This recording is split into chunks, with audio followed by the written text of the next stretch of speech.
قرآن مجید میں ہے ان اللہ لا یستحی من الحق، کہ اللہ تعالیٰ حق بات بیان کرنے سے حیا نہیں کرتے۔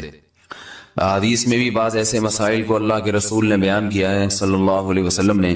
جو بظاہر حیا کے خلاف ہیں، مگر اس لیے بیان کیا کہ اگر آپ صلی اللہ علیہ وسلم بیان نہ کرتے تو لوگ ان بے شرمی کے کاموں میں مبتلا ہو جاتے۔ اسی وجہ سے میں بھی ہمت کر رہا ہوں کہ ایک اور ایسا گناہ جس میں لوگ مبتلا ہیں اور وہ ہے حیا کے خلاف، مگر ہے بہرحال شریعت کا مسئلہ اور لوگ اس میں گناہ میں مبتلا بھی ہیں، اس لیے بتانا ضروری ہے۔ وہ یہ ہے کہ لوگ شادی کے بعد بھی آج کی نوجوان نسل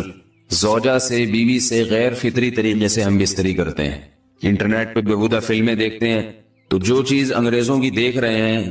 کہ ان کے کلچر آہستہ آہستہ میڈیا کے ذریعے ہمارے معاشرے میں بھی آ رہا ہے۔ اللہ کے رسول صلی اللہ علیہ وسلم نے لعنت فرمائی ہے، ایک روایت میں ہے کہ اللہ اس کی طرف دیکھے گا نہیں کہ جو اپنی زوجہ سے پچھلے راستے سے ہم بستری کرے گا۔ یہ بیماری بھی، یہ گندگی بھی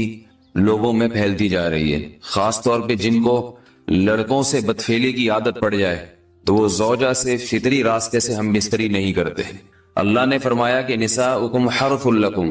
یہ تمہاری زوجات ہیں، بیویاں ہیں، یہ نسل بڑھانے کے لیے ہیں، تو اسی راستے میں انسان اپنی خواہش کو پوری کر سکتا ہے جس راستے سے نسل بڑھتی ہے۔ اس کے علاوہ کسی اور راستے سے اپنی خواہش کو پورا کرنا یہ حرام ہے، گناہ کبیرہ ہے، گندگی ہے۔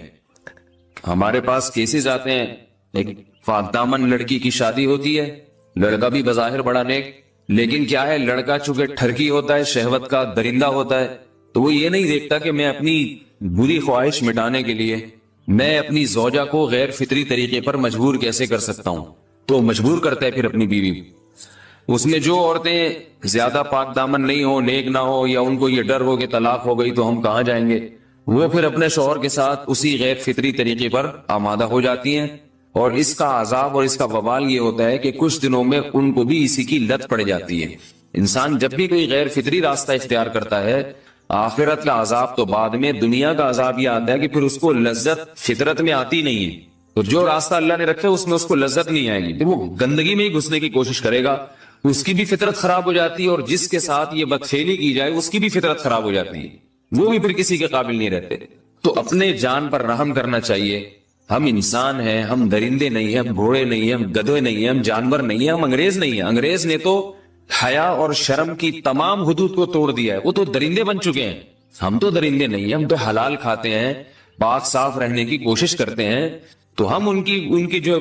کلچر دیکھ کے ہم ویسے درندے بننے کی کوشش کیوں کریں؟ تو یہ بہت بڑا وبال ہے، بہت بڑی برائی ہے جو ہمارے